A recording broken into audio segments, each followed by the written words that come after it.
Okay, today we're reading chapter 6 of Soldier's Heart, and it is entitled Farming.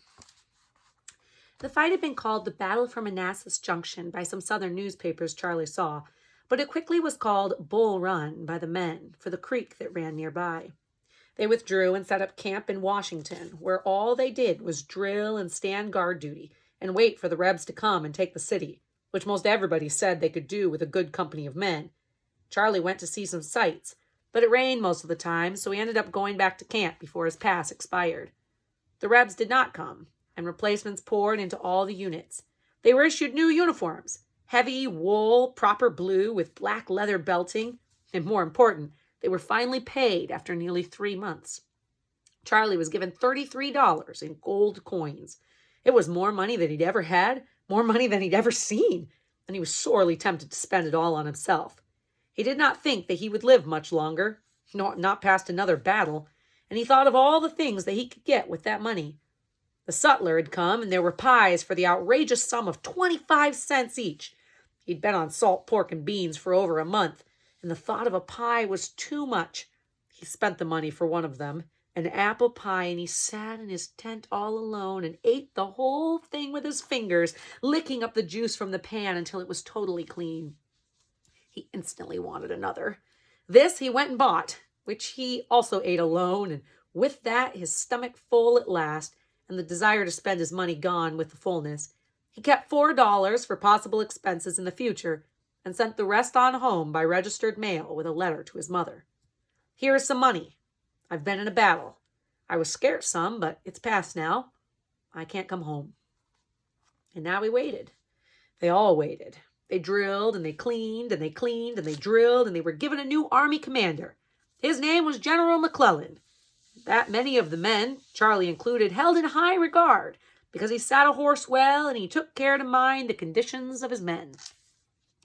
In a little time they marched again, and some said it was to be a battle, but now they'd been waiting for so long that many of them did not think there'd ever be a battle again at all. They thought they'd just keep on waiting and never fight again. It was, of course, a dream. A hope now for many of them. A prayer.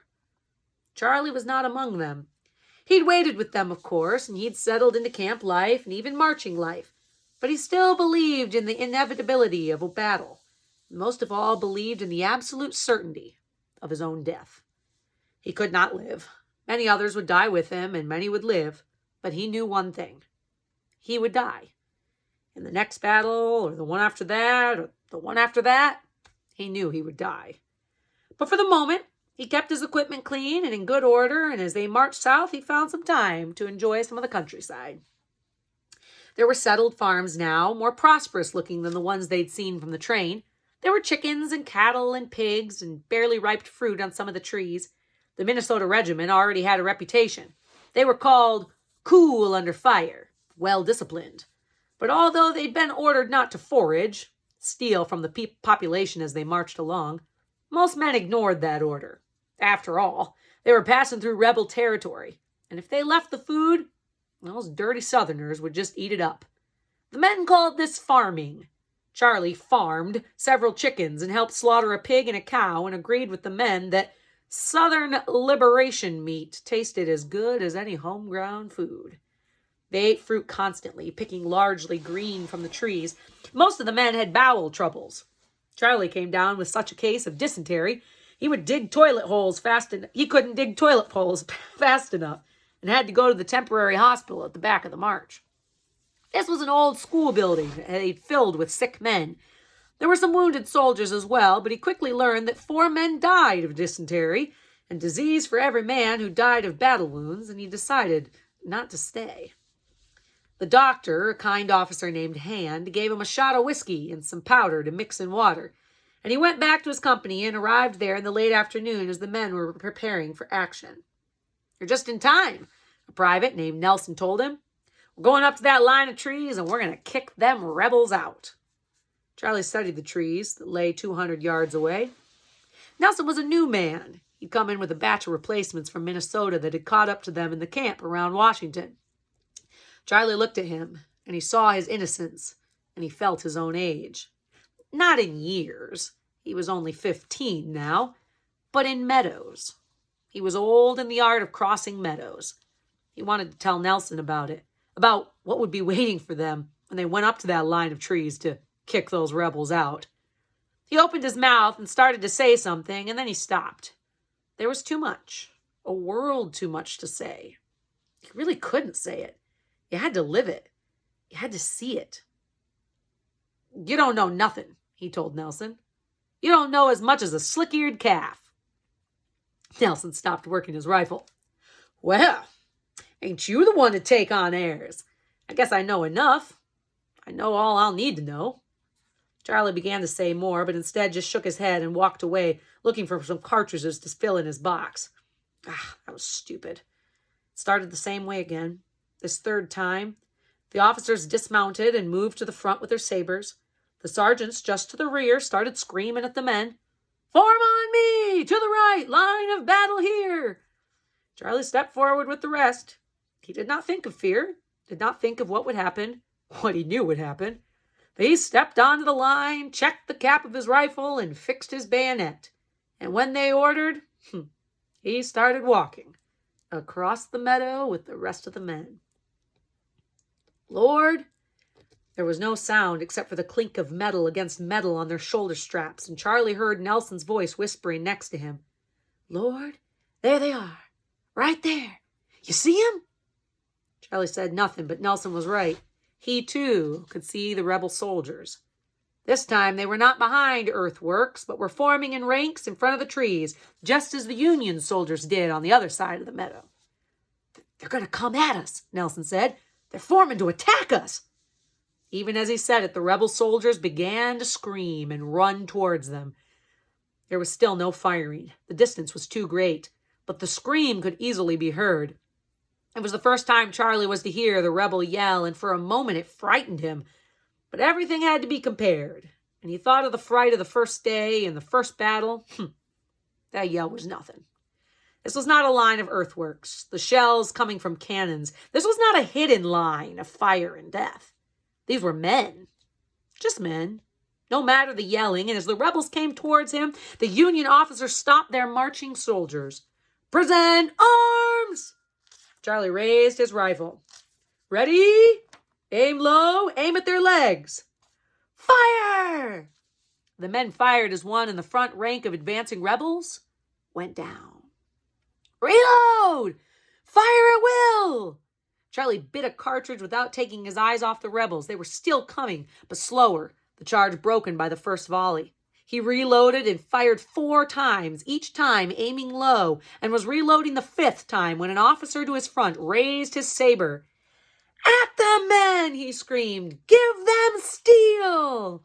He started running at the confused Confederate line, and the Union soldiers followed, bayonets extended to the front. Where's your yell now? Charlie thought, and then he realized he was screaming it. Where's your yell now? The Confederates started to hold and tried to stand. They fired once at the charging Union soldiers, and out of the corner of his eye, Charlie saw men falling on either side of him. But 5 smashing volleys of accurate fire had demoralized the rebels, cut their numbers at least in half, and when they saw the blue line coming at them through the powdered smoke and saw the glint of the bayonets, it was more than they could stand, and they turned and ran. Look! They're showing tail, a man next to Charlie yelled as they ran. Then Charlie glanced at him surprised. Nelson had been there. Cocky Nelson. But he was nowhere to be seen, and Charlie hadn't seen him get hit, hadn't seen him fall. Charlie ran on. Some men slowed, satisfied that they'd won the fight, but Charlie couldn't stop running, and soon found himself in front of the line. He would have been shocked to see himself. His lips were drawn back, showing his teeth, and his face was contorted into a savage rage. He wanted to kill them. He wanted to catch them and run his bayonet through them and kill them, all of them. Stick them and jab them and shoot them and kill them all, each and every rebel. Not one would be able to get up. Not one. Kill them all before they could kill him. He was out of himself, beside himself, acting like an animal. It's difficult to say how far he would have gone. Certainly he would have caught up with them, and since he was nearly alone, and would have been alone when he did so, he probably would have been killed. But one of the sergeants stuck the butt of his rifle between Charlie's ankles and brought him to his knees. Better hold up there. You can't take the whole rebel army. Besides, they don't want any more of you. Let him go. Charlie sat on the ground, still snarling, watching the retreating rebels. But sir, we have to kill them. You'll probably get your chance, the sergeant said. Now reform and let's get a line fixed again. He turned away and yelled at the other men. On me, line of battle! Form line of battle! Charlie got up and reloaded his rifle. The rebels had gotten back into the trees and were firing, sniping at the Union lines, but the bullets all were high. Withdraw! The sergeants yelled. In formation, in good order, withdraw! And they moved back across the field and had gone perhaps 40 paces when Charlie saw Nelson. He was sitting on the ground, one hand holding his stomach, and Charlie broke rank and ran to kneel beside him. Where are you hit? He already knew the answer. Blood and other matter was sliding through Nelson's fingers onto the ground. Belly, Nelson said. I got me a belly wound, wouldn't you know it? First fight, and I got me a belly wound. He gasped the words. The pain was already making it hard for him to breathe, and Charlie knew that the real pain hadn't even started yet. You'll be fine, Charlie said. The ambulance will come here and get you, and you'll be back in Minnesota in no time. Don't, Nelson said through his teeth. Don't lie. They don't pick up men with belly wounds, and you know it.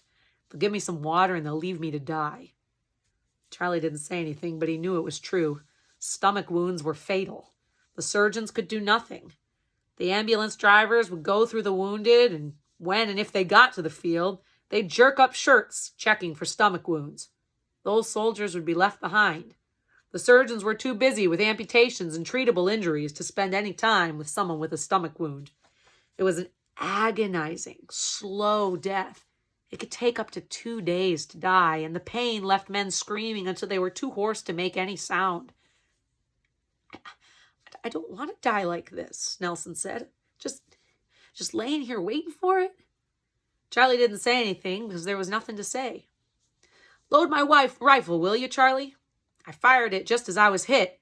Load it for me, just in case those rebels come back, will you? Charlie hesitated and then nodded and picked up Nelson's rifle. He tore a cartridge off with his teeth, poured the powder down the bore, and set the bullet on the powder. And don't forget the cap, Charlie. You set the cap good? Charlie pinched the cap and set it on the nipple, pushing it tightly down with his thumb. He put the hammer down, half cock. Just put the rifle next to me with the butt down by my foot. Yes, like that. Now, can you cock the hammer, will you? Thank you. That's right kind of you, Charlie. Just one more thing. I can't reach down to my foot, and there's a powerful itch on my right foot. Would you take my shoe off before you go and scratch it? Charlie unlaced the shoe and pulled it off. His foot was white, so white it looked like marble, as if he wasn't alive. Well, he thought, soon enough. I got me a letter back in my haversack where we put them down before we formed up, Nelson said. Would you see that it gets mailed back to my folks in Deerwood? Tell him, if you see him, that I died with my face towards the enemy, will you? Charlie nodded and was surprised to find that he was crying. He didn't think he could cry any longer, but the tears were sliding down his cheeks. Do you have any water? Nelson nodded. Just take small sips, Charlie said. They say just take small sips. Thank you for this.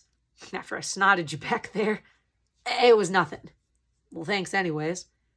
It's nothing, Charlie said again. The sergeant was coming back across the meadow towards them. One of the rules he knew was that you didn't stop for the wounded. When a man went down, he was alone, even if he was your brother. You want me to stay with you? Nelson shook his head. They might be ready for another attack. Charlie stood and waved the sergeant back. Well then? Yeah, you better go. Charlie nodded, but his feet didn't want to move. He had to force them, think about them moving, and with that, he slowly walked away. It was strange, he thought. The crying. I don't even know him. Still don't even know his first name. Here I am crying about him. Of all the men I've seen drop, and I don't even know this guy. The sound of a shot stopped him. He stood for a moment, the tears working down his face. Stood for a long moment, and then started walking again. He did not look back. Second battle.